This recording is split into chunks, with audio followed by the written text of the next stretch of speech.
there's a lot of people that kind of need to get involved to make sure that we're all singing from the same songbook. It's not an industry for the slow paced.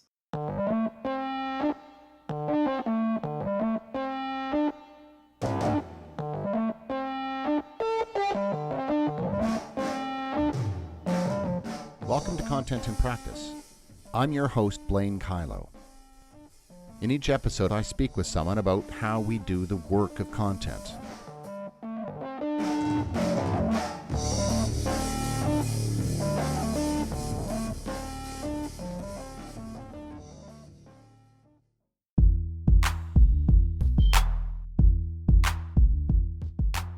For some people, the idea of working for a professional sports team is a dream come true. Imagine what it would be like at Maple Leaf Sports and Entertainment in Toronto.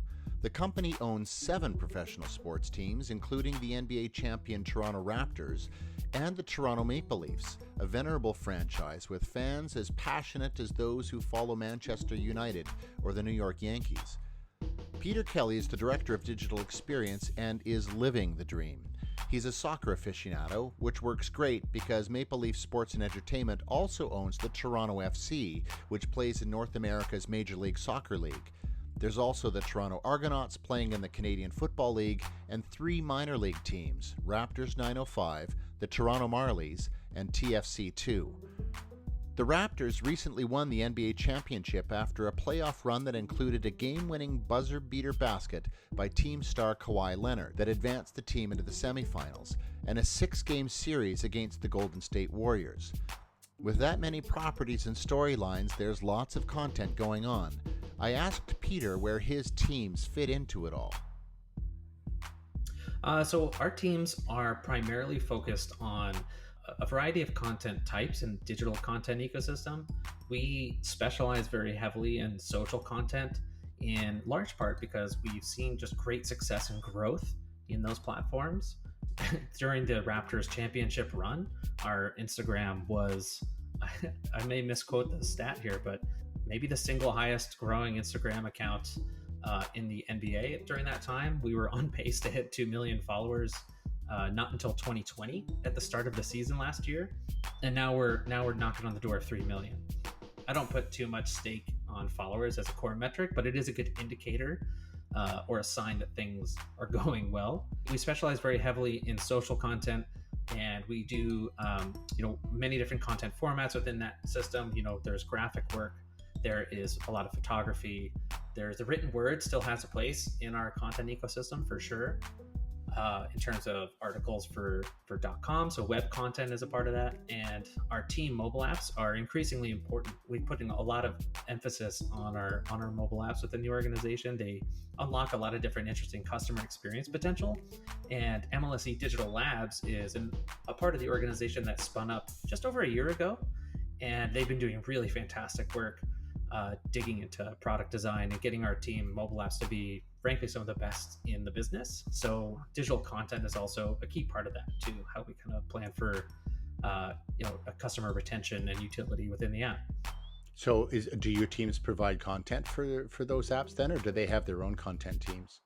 It's sort of a mixed bag at the moment. We're starting to get better at understanding where one team kind of finishes and another team picks up. It's been very kind of like collaborative. We're all trying to achieve the same ends with regards to what success looks like in the app. We want people to come in there, spend a lot of time, and get a lot of value out of that. And we're starting to get more sophisticated in terms of understanding what it is people are coming to us for, so that we can give them more of that information and content over time and kind of have them spend more time with our teams. The great thing about the team apps is all of the additional components you can kind of layer into that when it's a proprietary team app. In-seat ordering has been a really helpful customer experience point that was launched this past season for the NHL and NBA. And that's me sitting in my seat. It's like, hey, I think I want a beer and some popcorn. I'm just going to order it and say I'm sitting in seat B12 and they bring it to me. That's exactly right. And it's also launched at BMO Field now as well for both TFC and Argos.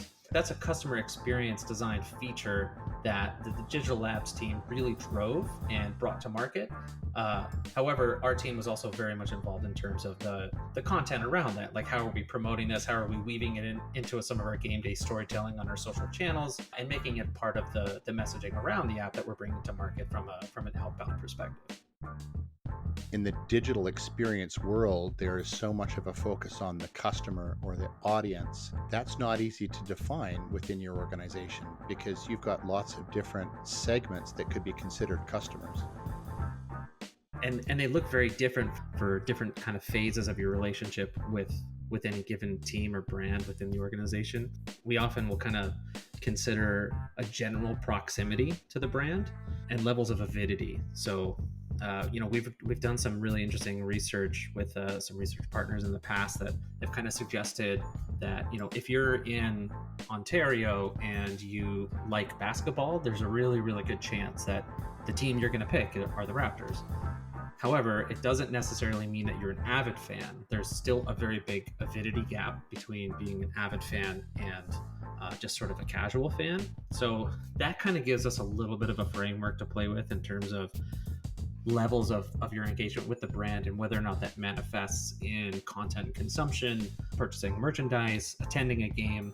I mean, if you're a Leafs fan, the vast majority of Leafs fans out there have a hard time getting to the arena, because the brand is so strong and it goes in such far directions that it can be a challenge. It's expensive to kind of come down to downtown Toronto and attend a game. So we need to find better ways and stronger ways to connect with fans all over the place. So we really do need to kind of consider all those different phases of a relationship that go beyond sort of like the earlier traditional metrics of buying a ticket, attending a game, buying food and beverages within the arena, which are still really, really important, of course, to the business, but there's a lot more to consider these days. We try really hard to make sure that we remember that even though we are fans, we might not be the fan we are trying to talk to in any given piece of content or communication. That's a much tougher thing to kind of get out of your habits because, yeah, we all have emotional connections to the team. I was a diehard TFC fan when I joined the organization, and it's a little bit tough to kind of like make that also then the business that you work on. How do you push them to get better? How do you sell more tickets within an environment? When you might have an opinion that is very emotionally driven, you also need to remember to get strategic and tactical with those things. If you only allow yourself to kind of consider your own perspective, you might be missing a lot of what makes brands relevant and culturally interesting to other aspects of the city and the province and the country, really. The Toronto Raptors are the only NBA team in Canada, and for the past few years the team has used the tagline, "We the North," in an effort to drive fan affiliation from across the country. It's been effective, but Peter explained that the work being done by his teams doesn't rely so much on messaging frameworks. We don't have messaging frameworks explicitly, mostly because it would just be too dynamic to try and lock that in. Many of our sports teams here need constant attention to understand what narratives and storylines can sustain in market and what might have sensitive implications. If a player gets injured, for example, you suddenly have to change everything that you approach the team with in terms of who and how you're featuring in even just sort of like a highlight cut or what sorts of warm-up, shoot-around content you're shooting from the court. All of these things require a lot of, I guess, cognitive load balancing in the way that you're shooting and approaching every single game day's worth of content. So to set up a messaging framework would be a little bit too rigid, actually a process for us to kind of maintain. Instead, what we do is we kind of keep tabs on all the editorial threads as they come along and see where we can kind of turn up the dial or turn it back, depending upon what areas of sensitivity or what messages in market are really salient. Frankly, the speed of social makes it a really challenging affair, but also a really rewarding one because things happen on hashtag NBA Twitter at such a fast clip that if you can keep your eyes open for trends as they emerge, and then you can participate in them. It can be extremely rewarding with very high engagement with your fans out there. There's so much dialogue to kind of be a part of. And if you can take that perspective to try and be a part of it and not try and oversteer the conversation, it can really have a lot of positive impact on your fans as well as on the brand. And when you're able to capitalize on the real-time excitement of a sporting event, amazing things can happen. Take, for example, the last-second basket by Leonard that got the Raptors into the Eastern Conference Final. I am very proud of the work that the Raptors team was able to kind of pull together, because they helped steer two of the most important functions of our social content during that time.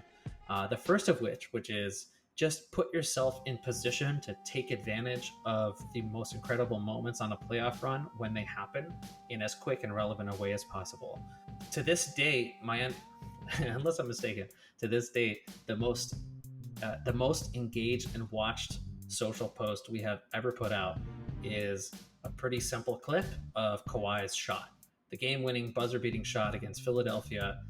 I had a friend text me that if that shot was in a movie, they would have told the director to dial it back, because it's just so dramatic a moment. But being able to kind of quickly turn that around with the technology that we use to kind of get real-time highlight clips out into market meant that we could capitalize on instant excitement in a way that is really unique to sports content. Despite the fact that nobody prepares to win a championship, you actually prepared for the Raptors to win because you needed to be ready in case they did. No one can predict the future. We have to be prepared to win and lose a championship at any given moment. From the perspective of a content creator, that kind of context and that kind of source material is great to work with. The other thing is, after you've put yourself in a position to kind of take advantage of all the things that naturally come to you when you're in the right place at the right time, thinking more creatively about how you take advantage of those moments from a package perspective. So we had some really creative minds on our video content team who worked on these Raptors mixtapes, which are modeled after old N1 mixtape style videos. And they're just really, really great, very built for the internet kind of pieces of homage content that also brings our brand forward, as well as looking backwards, which is also very relevant as we kind of start to slide into our 25th anniversary next year. But also, we worked with some really great partners, like with some colleagues at STN Digital, who helped us create unique, very socially driven pieces of creative that we were able to share at some of those moments, like when we had a big series win and we wanted to do something, frankly, really internet-y, very meme-driven. We had those things kind of prepared in the hopper, ready to go. And some of those things were also some of our best performing content throughout our playoff run. I have to give that team just a ton of credit. They really found a really strong balance of, enjoying and celebrating the moments when they happen, putting themselves in the right place, and also preparing for those big moments in very unique and creative ways that ultimately tied together into almost a meta narrative throughout the course of the playoffs too. So if you were following along on social with the Raptors playoff run, you probably would have noticed some themes that kind of persisted a little bit. There's content happening in other aspects of the business. It's not just you that has content.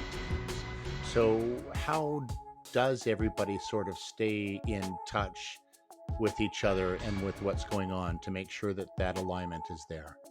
It's I won't lie, it's one of our biggest challenges. We have sort of developed regular meeting cadences with a certain degree of content stakeholders internally, so that we can make sure that even just understanding what everybody's working on and is face to face with at any given moment, just being aware of that is, in a lot of ways, one of the most helpful evolutions of our team's integration to other content practices.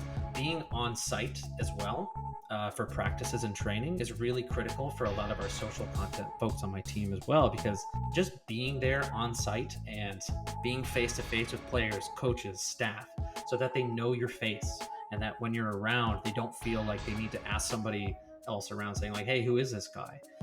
That's really, really critical. So it's one way to kind of stay in the loop is just sort of being a part of the conversation and being present. Another way is making sure that we have the right forums for discussion, so that when things do come up, we can kind of troubleshoot them in real time and take things offline. And there's always a lot of major moments in sports marketing, of course. So when those things happen, it's a lot of all hands on deck moments where you've got video content folks, the social content folks, PR. There's a lot of people that kind of need to get involved to make sure that we're all singing from the same songbook. It's not an industry for the slow paced. Peter's digital teams also work with partners who are sponsors of or advertisers with the various Maple Leaf sports and entertainment teams. The content created with these partners requires completely different governance and processes. Partnership content is a really interesting part of our business where we're getting more sophisticated by the day, but it is it's not one where I could say that we've definitely cracked the code on quite yet. I think we're getting a lot better, and we have a lot of really smart minds at the company kind of dedicated to figuring out what the right level of integration is for partners where they can succeed. If we're going to kind of get this model to work right, we really need to make sure we're always obsessed with the Venn diagram of where our two brands can kind of intersect and play really well from an editorial perspective. We're getting so much better in the space, but there's so much growth opportunity for us to really help partners achieve their own business objectives through accessing our channels. We just want to try and get the formula quite right. And actually, what we've kind of learned from speaking to a lot of experts in the field too is that it actually probably isn't a formula at all. It's probably just making sure you have the right people with the right frame of mind talking about these opportunities every single time as they kind of come through. And you can have an appetite for experimentation to make sure that you do get the brand mix right. And then once you do, you can lean a little bit harder into that model that you set up. Is there a particular format or type that content plays, or does it really depend on the specific context? You know, it really does depend on what the brand partner that we're bringing on board is looking to achieve. I think that if you have just sort of like awareness objectives and you just want to get out into market and make sure that your brand and your logo or your value proposition has salience in the Ontario market, we can help you do that. We can also help you connect with fans in more emotional ways that kind of helps all of our brands kind of blend together really nicely.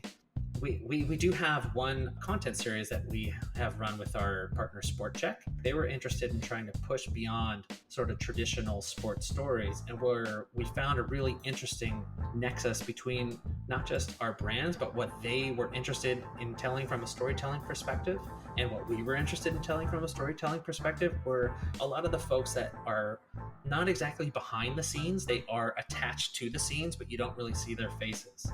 For example, someone who is the equipment manager for the Raptors had an incredible story that we were able to tell through video content that we shared both on YouTube and on our social channels, in helping the team kind of get ready what their game day looks like. And that's the name of the content series, is Game Day. There's all these sort of figures around a Raptors game day that aren't just about the coach and the front office and the players. There's so many people that kind of help bring a game to life, and being able to tell their stories as well really helps expand the Raptors universe, and also shows how SportCheck let their editorial strategy kind of push that forward. That would have been interesting. So that's your teams and their teams sitting together and talking about, hey, let's do something together. What is this going to look like?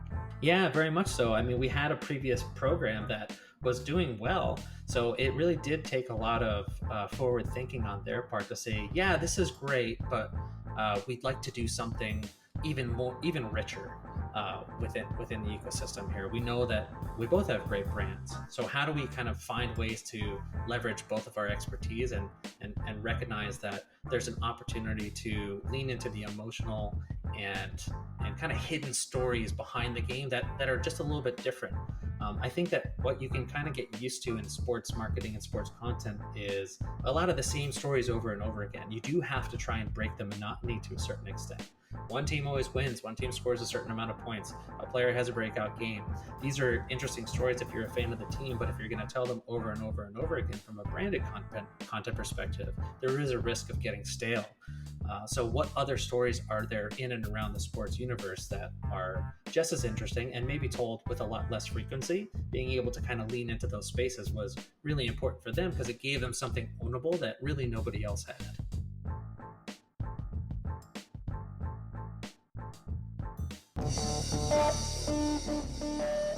You've been listening to Content in Practice. This episode was produced by Kathy Wagner and me. Thanks to Peter Kelly and everyone at Maple Leaf Sports and Entertainment. Music this week is from BOPD's album Stayin' Alive Instrumentals. Our theme music is by Lee Rosevere. This podcast is presented by Content Strategy Incorporated, a consultancy focused exclusively on content strategy. Find us online at contentstrategyinc.com. Thanks for listening to Content in Practice. I'm Blaine Kylo.